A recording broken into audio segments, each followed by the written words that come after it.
The hum of the ship was the only sound between them. The corridor stretched long and sterile, illuminated by cold strips of white light that pulsed with the rhythm of the reactor buried deep in the vessel's spine. Commander Elias Kane had been aboard alien craft before, but never one like this. Everything was too quiet, too precise. Every panel fitted seamlessly into the next, every shadow calculated as if the walls themselves were listening. And maybe they were.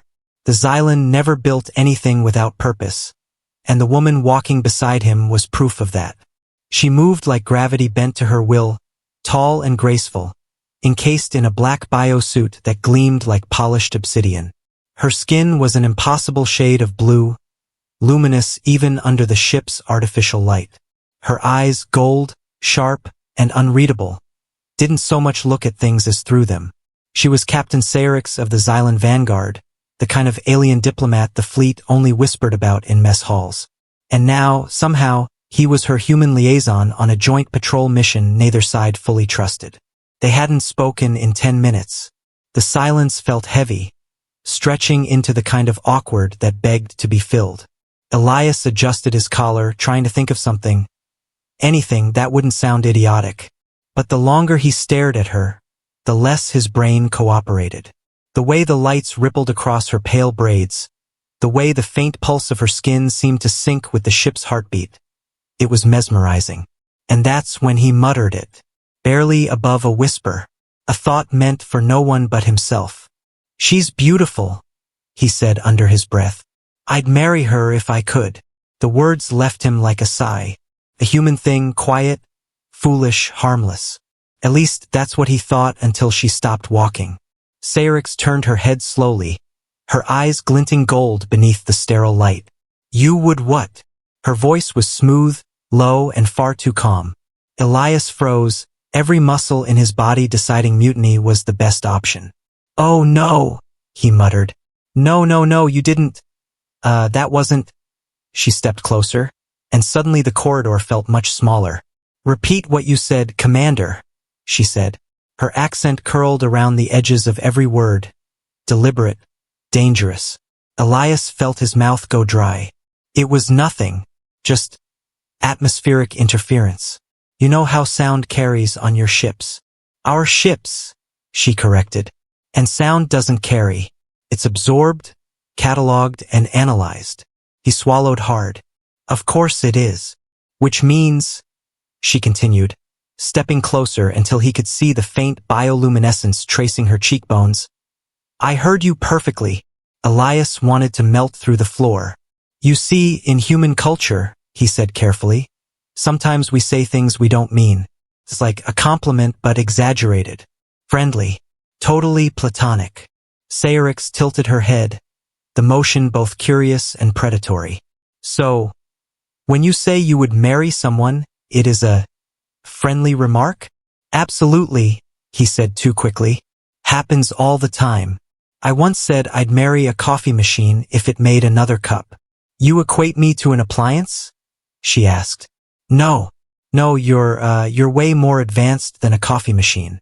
Her expression didn't change, but the air between them warmed dangerously. "You humans have strange courtship traditions," she said. "That wasn't courtship," he insisted. "That was stupidity. And yet," she said, turning away again, "you spoke truth without intention. That makes it purer." He blinked. "What?" "You spoke as your kind does when the mind is quiet," she said. "When instinct, not calculation, rules." They walked in silence again, though now it hummed differently, alive, electric. Elias tried not to notice the subtle smirk curving her lips, or the fact that every step she took seemed to draw him in. The ship's corridor opened into the observation deck, an enormous window revealing the nebula outside. A vast sea of crimson and violet gas swirling around a dying star. She stopped before it, her reflection glowing faintly against the glass. "Human speech fascinates me," she said softly. "So much emotion hidden in noise." "We're complicated," he said. "That's one word for it." Her gaze lingered on the nebula for a moment longer before shifting back to him. "Do you mean what you said?" Elias blinked. "You mean about the marriage thing?" No, of course not. I mean, look at you. You're you and I'm me. You assume difference forbids connection, she said. I find that limiting. He exhaled slowly, rubbing the back of his neck. Look, I wasn't trying to offend you. You didn't. Then why are you smiling like that? Because, she said, turning to face him fully. You humans never realize when you've already started a conversation that can't be undone. I'm not following. You whispered into the silence, she said. The silence whispered back. Now it knows. Knows what? That a human spoke to a Xylan as if she were not above him, but beside him. Elias frowned. I didn't mean. You meant exactly what you said, she interrupted. And for that I should thank you. He blinked again, thrown off balance. Thank me? Yes, she said. Because no one among my kind has ever looked at me and thought of me as something more than function. You looked and saw beauty. That word does not exist in my language. The admission hit him harder than it should have. That's awful, he said. It's efficient, she replied. But sometimes, efficiency is lonely. Her gaze softened for the first time. You gave me a word I did not know I needed. Elias shifted uncomfortably, unsure whether to be embarrassed or moved. You're welcome, he said at last, and she almost smiled again. Perhaps, she said. But know this, human.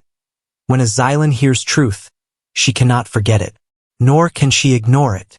Before he could ask what that meant, the deck's alarms blared, sharp and metallic. Red lights flared across the walls, and a voice boomed in Xylan tongue through the comms. Sayrix turned sharply, her calm replaced by command. Pirates, she said. They've found us. She pressed a hand to her wrist console, her armor's surface rippling as it sealed tighter around her body. You will stay behind me, she ordered. Elias snorted despite the adrenaline spiking through his veins. Not really my thing. That was not a request. Neither was my life's mission, he muttered, drawing his sidearm. She shot him a sharp glance, but there was something else in it now, something fierce and protective.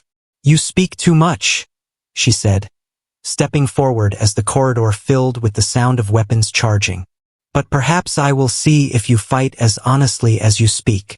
And with that, the airlock ahead exploded in a burst of white light.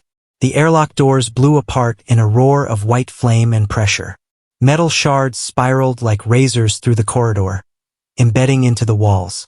Sayrix moved faster than human sight, her armor shimmering into a slick, adaptive form that caught the first barrage of plasma bolts. The alien pirates stormed through the breach, hulking brutes in scavenged armor, their weapons burning with crude red light. Elias had seen their kind before in deep space. Raids, merciless, half-starved survivors of forgotten wars. But seeing them now, in the narrow belly of a Xylan ship, felt different. The air was alive with ozone, fear, and fury. He fired twice, hitting one square in the chest, but the bolt barely slowed it down. It took Sayrix's strike, an elegant, blinding arc of blue energy from her palm, to drop the creature in a heap of smoke and broken metal. She turned to him sharply. Behind me, she barked, her voice layered with a distortion that was more command than sound. But Elias didn't move. I'm not hiding, he said through clenched teeth, ducking another bolt. The air crackled as he slid into cover beside her. You're outnumbered. Then they die faster. He didn't finish.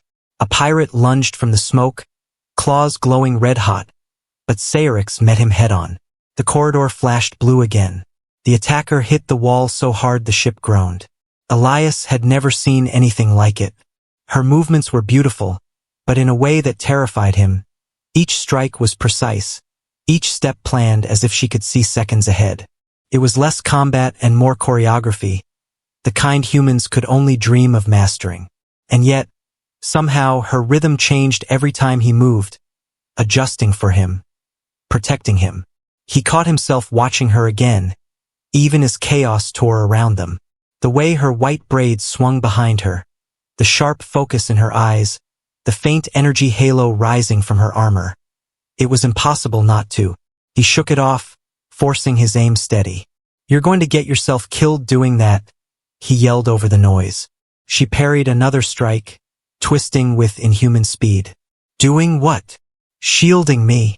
"You said I was beautiful," she said, her voice strangely calm amid the battle. "Now see what beauty does when it's angry." He almost laughed, but another explosion cut him off. A shockwave hurled him backward into a wall. For a moment, everything blurred.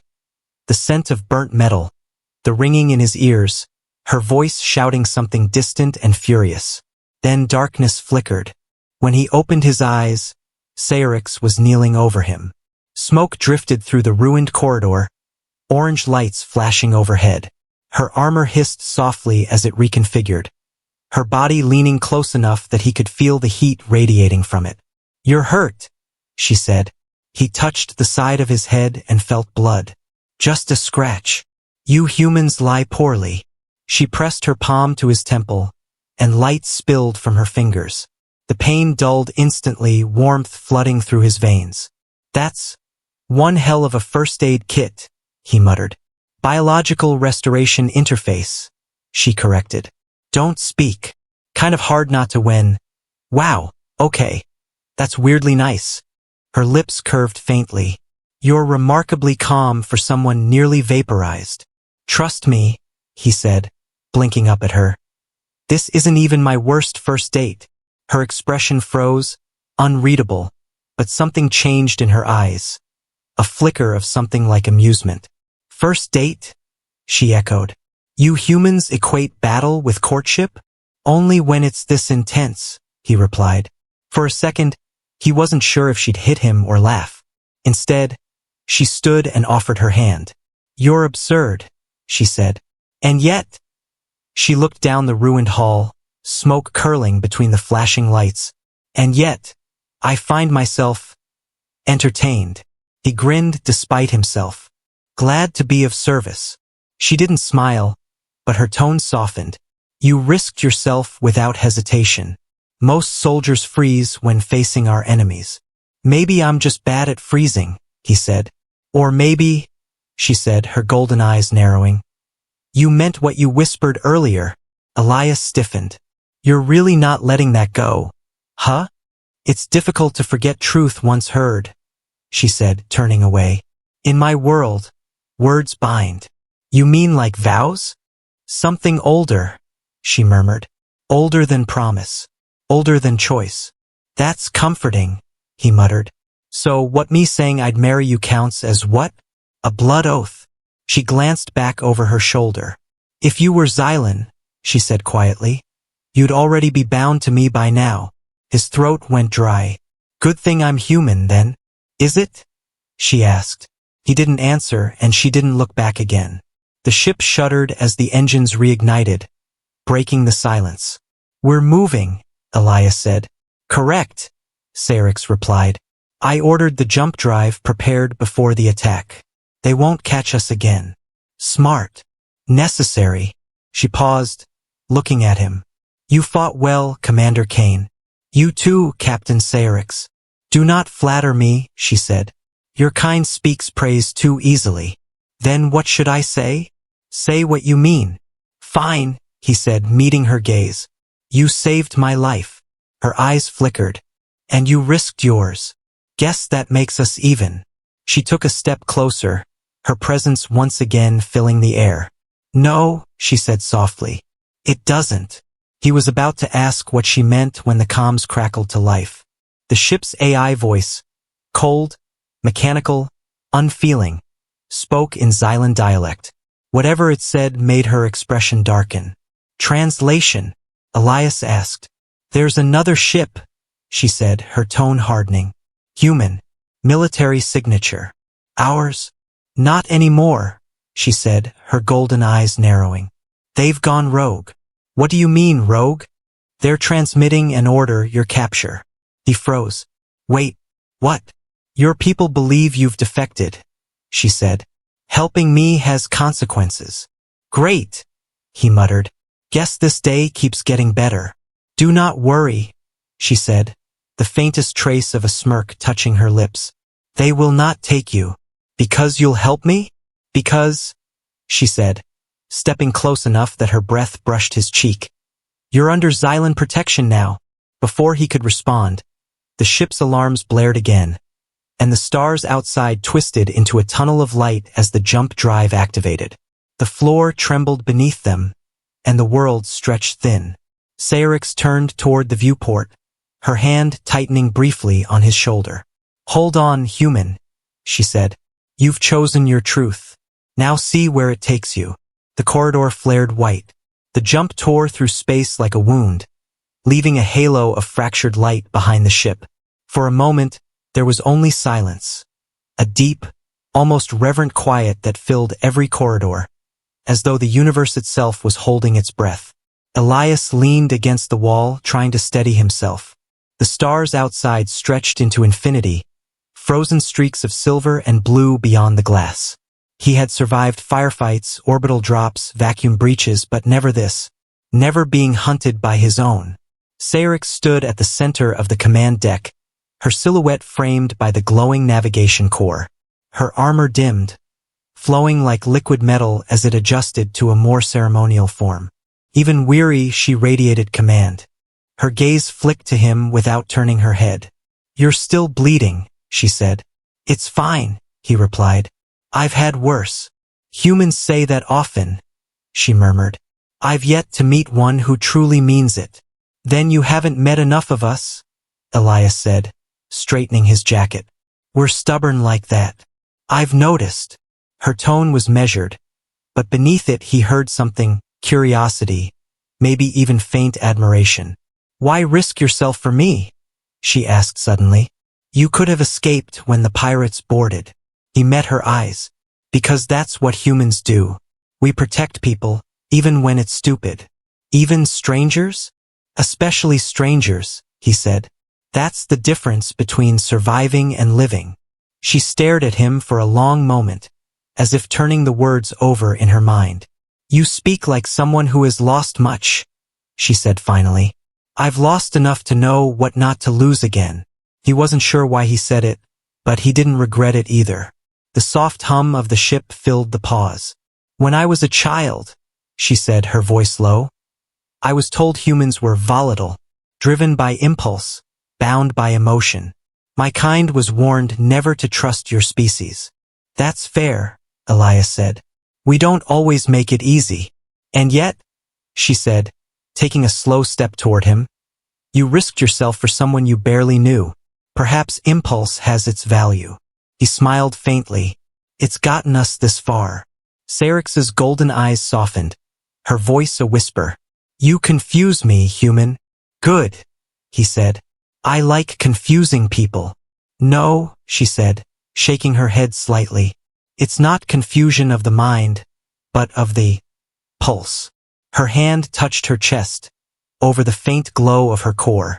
When I look at you, it stirs something primitive, something forbidden. Elias swallowed, unsure whether to laugh or run. Forbidden sounds ominous.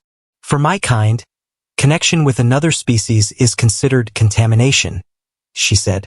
Emotion compromises precision. Attachment breeds chaos. And yet here you are, he said softly, standing next to chaos itself. She gave a faint, almost wistful smile. Yes, and it terrifies me. Before he could answer, the lights dimmed, and the ship's AI spoke again, its voice steady but urgent. Sayrix's expression shifted instantly from vulnerability to command. Report, she ordered. The holographic projection bloomed in front of her. Red dots scattered across a galactic map. Your fleet, she said grimly. They've locked onto our trajectory. You said the jump would hide us. It did. Briefly. They've recalibrated their sensors. They're fast learners, he said. They are human, she replied, her tone edged with irony. She moved to the controls, her fingers dancing across the console in a blur. We can't outrun them for long. Then we fight. You are outnumbered and outgunned. Wouldn't be the first time, he said. Sayrix turned sharply, her eyes narrowing. Do you always choose battle when retreat is wiser? Only when it matters. And this matters? You saved me. You didn't have to. He took a step closer, his voice steady. I don't abandon people who've risked themselves for me. Not my kind. Not yours. Something flickered in her gaze again, but she looked away. You don't understand what you're saying. Then explain it. If you fight beside me, she said, the bond between us will become real. You mean the whole vow thing you mentioned? Yes, she said. Among Xylan, shared blood in battle seals allegiance, and emotion amplifies it. You'd be bound to me by your own words. And you'd be bound to me, he said quietly. Yes, sounds fair to me. For a heartbeat, neither spoke. The hum of the ship's engines filled the silence, deep and rhythmic. Then Sayrix reached forward, pressing her hand to his chest, just over his heart. The touch burned, not painfully, but with an intensity that sent a pulse through his veins. Her eyes glowed brighter, and he realized she was linking their biochemistries, something no Xylan had ever done with a human. There, she whispered. Now if you die, I will feel it. That's both reassuring and terrifying. Good, she said. Perhaps now you'll think before you speak. Not likely. She almost smiled again, but then the ship lurched violently. Alarms blared. Missiles incoming, Elias shouted. Brace for impact. The first blast rocked the hull, throwing them both to the floor. Sparks erupted from the ceiling. They're using graviton warheads, Sayrix hissed. One more hit and the hull will collapse. Can't you divert power to the shields? Already at maximum. Another explosion shook the ship. We're not going to make it, he said. We will, she replied firmly. How? Because you spoke truth to me. The universe favors those who do. That's not how physics works. It is how belief works. She sprinted to the control core, her armor glowing with energy. I can overload the reactor, create a distortion field. That'll kill you. Not if it's controlled. You can't be serious. I am Xylan, she said. We were born of stars. Dying for another is not the end. It's the return. He stood beside her, shaking his head. Then I'm staying. Elias, don't bother arguing. You said if I die, you'll feel it. That means you can't stop me. She glared at him, frustration flashing across her face. Then, to his surprise, she leaned closer and whispered, You're infuriating. I've been told. And reckless. That too. Her expression softened. And brave. For a moment, time froze between them, the alarms fading into a heartbeat rhythm that belonged to neither machine nor human. Then she pressed her palm to the console, the ship roaring alive with light. Hold on, she said. This will hurt. Story of my life. The world exploded in a white blaze as the reactor ignited. Space twisted, the stars shattering into rivers of color. When the light faded, there was silence again. Absolute perfect silence. Elias blinked, his body aching. The ship was whole, the damage gone, the air still humming with residual energy. What did you do? He asked. Sayrix stood by the viewport, her back to him, her braids glowing faintly. I gave us a second chance, she said softly. At what? At surviving. At understanding. She turned, her golden eyes glowing in the dim light. And perhaps at seeing if you truly meant what you whispered. The nebula that had once housed the Luminet's core burned quietly in the dark, a swirl of fading light that stretched like a scar across the void. Aaron drifted near its edge aboard his ship, watching the colors shift through layers of violet and gold. It had been weeks since the awakening, if weeks still meant anything out here. Every system he encountered hummed with faint harmonic residue. Every comm signal carried undertones of the same rhythm, a heartbeat the universe now shared. Humanity called it the song. Scientists tried to isolate its origin, military strategists tried to weaponize it, and philosophers declared it proof of divine intention. But Aaron knew better. It wasn't God or ghost. It was memory, and memory belonged to everyone. He spent his days cataloging the fragments left behind, mapping regions of space where the song resonated strongest. Each time he tuned into its frequency, he felt a twinge of her, Salira, woven into the melody like breath between notes. She was everywhere now, part of the Luminet's living network, but also in him. Sometimes he heard her voice when the ship was quiet, whispering suggestions or gentle reprimands in that measured, melodic tone. "You still don't sleep enough," she'd murmur. "Neither do you," he'd answer automatically, and for a moment, the illusion was almost real. Yet each time her voice faded, the silence that followed felt heavier. She had become infinite, but he remained painfully finite. The human coalition had summoned him back several times already, demanding debriefs he never attended. They didn't understand what had changed. They wanted explanations, facts, data, a way to box the inexplicable. "You gave the universe a pulse," one report had said, "and we can't control it." That was the point. Still, he knew he couldn't drift forever. Eventually, belief demanded proof of its purpose. When a signal arrived one morning, a coded transmission in both human and Varan encryption, he almost ignored it. Then he saw the signature embedded in the waveform, the intertwined spirals of Salira's crest, pulsed in rhythm with his wrist. He didn't hesitate. The coordinates led him to the border between human and Varan territories, a quiet system with no name, only a dying sun and a scattering of asteroids. There, nestled among the debris, was a station. It wasn't on any chart, and it shouldn't have existed. Yet it looked familiar, its architecture a blend of human steel and Varan grace, polished metal meeting flowing crystal. The moment he docked, the airlock recognized his biometrics. "Welcome, Aaron Holt," said a voice that wasn't quite synthetic. "You have been expected." He froze. The tone, the cadence. It was her voice, altered but unmistakable. "Salira?" "Not exactly," the voice replied, "but close enough." The interior of the station glowed with soft blue light, walls alive with faint motion like ripples on water. Holograms shimmered as he passed, displaying fragments of data. Maps, equations, star charts overlaying pulses of the song. At the center of the main chamber stood a single crystalline console. "What is this place?" he asked. "A convergence hub," said the voice, "constructed after the awakening." The Luminet left instructions, and those who heard obeyed. It's a relay between minds that wish to connect, and those that remember. "And you?" "I am an echo of Salira, drawn from the network through your resonance signature. She left me here, for you." He stepped closer, his throat tight. "Why?" "Because you can still choose," said the echo. "You are unbound by the collective. The song connects, but does not command. That freedom makes you dangerous, and necessary." "Necessary for what?" "For balance," she said.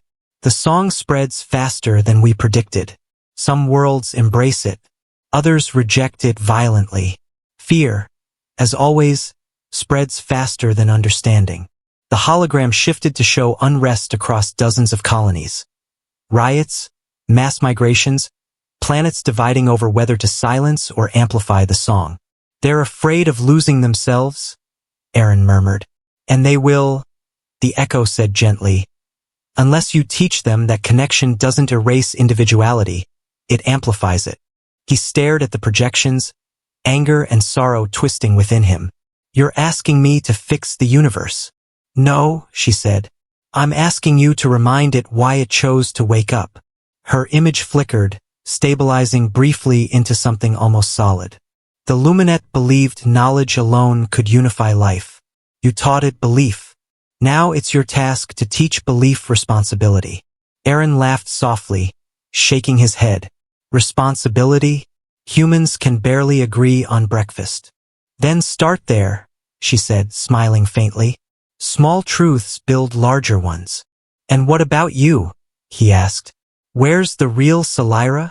"Everywhere," the echo whispered, "and nowhere you can reach."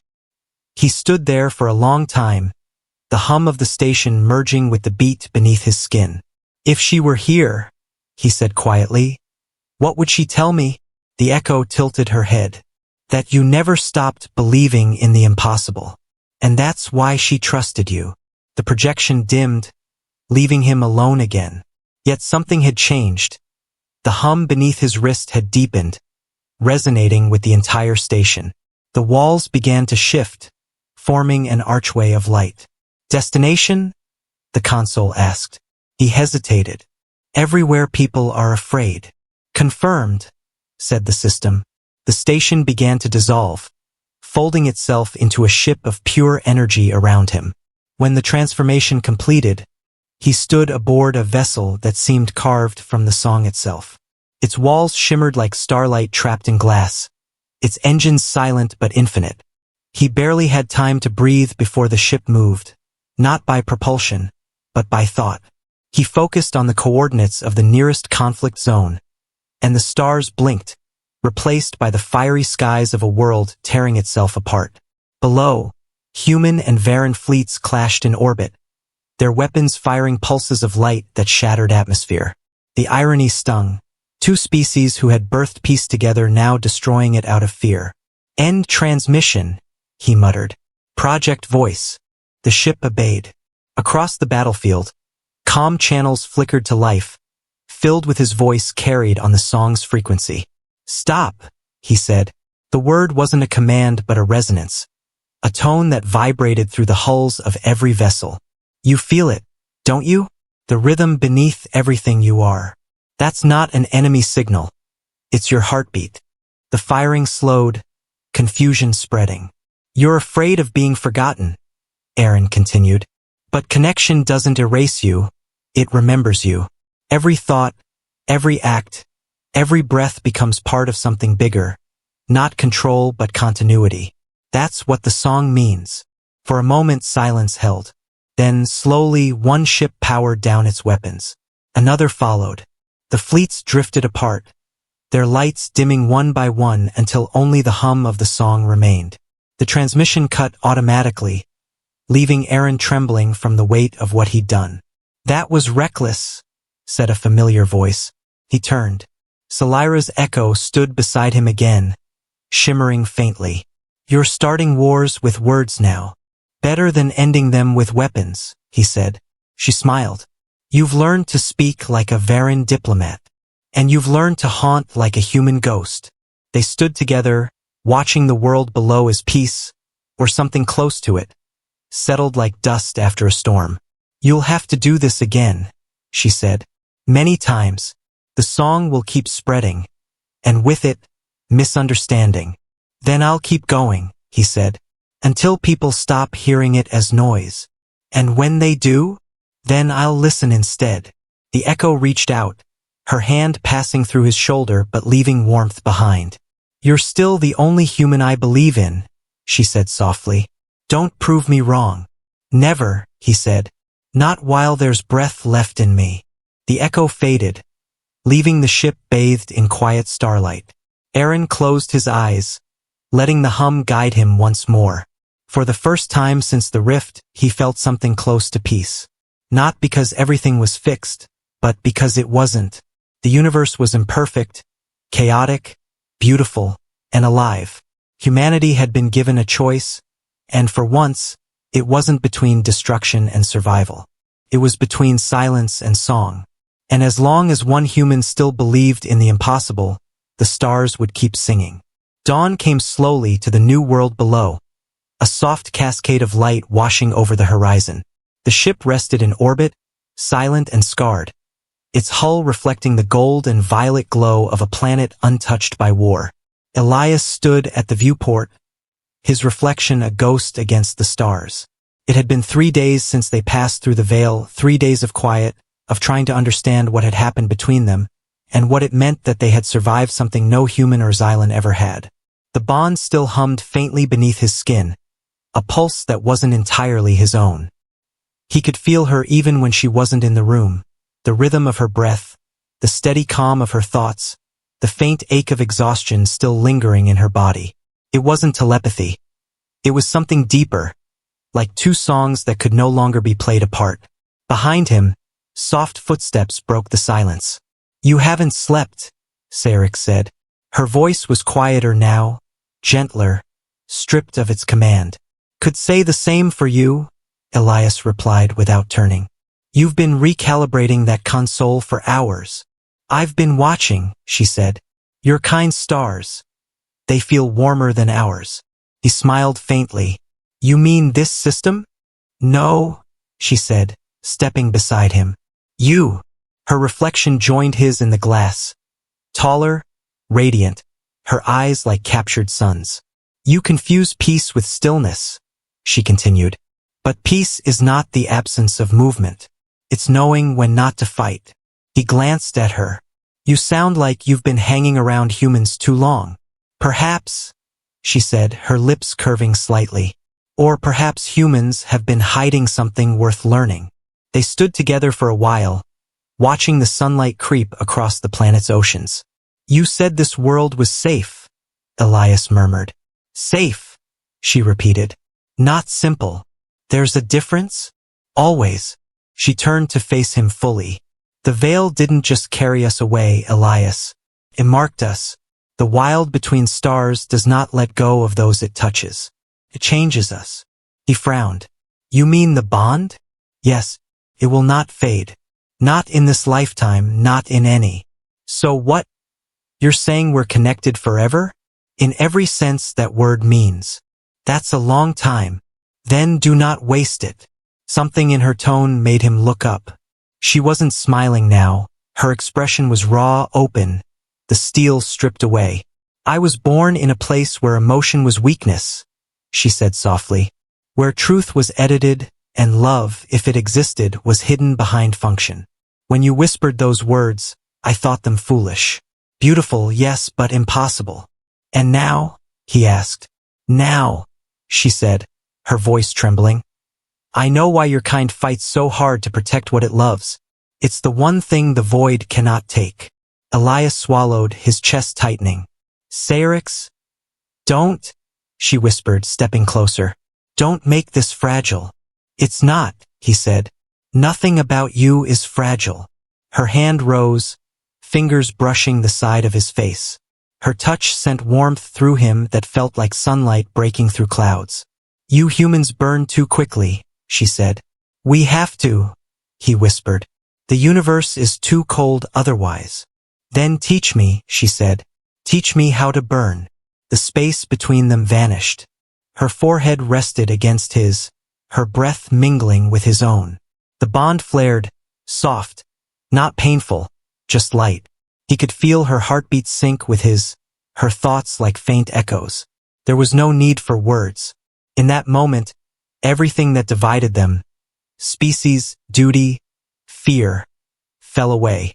There was only the rhythm of life shared between two beings who had defied everything that said they shouldn't. When she finally drew back, her eyes were brighter than he had ever seen them. Our people will come, she said. Yours to hunt, mine to question. Then we'll face them, he said. Together. Together, she echoed, and it sounded like a vow. The planet rotated slowly below, its surface glittering with the promise of something new. This world, he said. We should name it, she considered. Names are promises, she said. Then let it be one. She thought for a long moment, her gaze drifting to the golden horizon. Liara, she said at last. In my tongue, it means shared breath. Fitting, he said. We almost lost ours a dozen times. She smiled faintly. Then may this world remind us to keep it. They descended to the surface later that day. The air was thin but sweet, filled with the scent of rain and metal. Forests of crystalline trees shimmered in the wind, their leaves scattering light in waves. They built a small shelter beside a river that glowed faintly at night, its current singing in tones that reminded Elias of Earth's oceans. For the first time in years, he felt something close to peace. Sayrix moved through the alien landscape like she belonged there, her armor replaced by softer robes woven from threads that responded to her movements. He watched her once, as she stood in the river, the light catching her hair, and he whispered again, softly but not quietly this time. She's beautiful. She turned immediately, eyes meeting his, and this time she smiled. I heard that, she said. I know. And you still dare to speak it? Always. She stepped toward him through the shallow water, droplets trailing down her arms like falling stars. Then perhaps you should know, she said, that in my culture, when one repeats truth aloud, it becomes eternal. Then I'll keep saying it, he said, every day. Careful, she said, her tone teasing now. You may end up bound again. Then let it be binding. She laughed softly, the sound blending with the wind. You are impossible, Elias Kane. And you, he said, taking her hand, are unforgettable. Years later, the legends would spread across both stars, of a human who loved an alien, and an alien who taught a human how to see the universe differently. They would say their bond held even beyond death, that their shared light still shimmered in the night skies of Liara, whispering to travelers who dared to dream. And those who listened closely enough swore they could hear a voice carried on the solar wind, soft, amused, eternal. She's beautiful.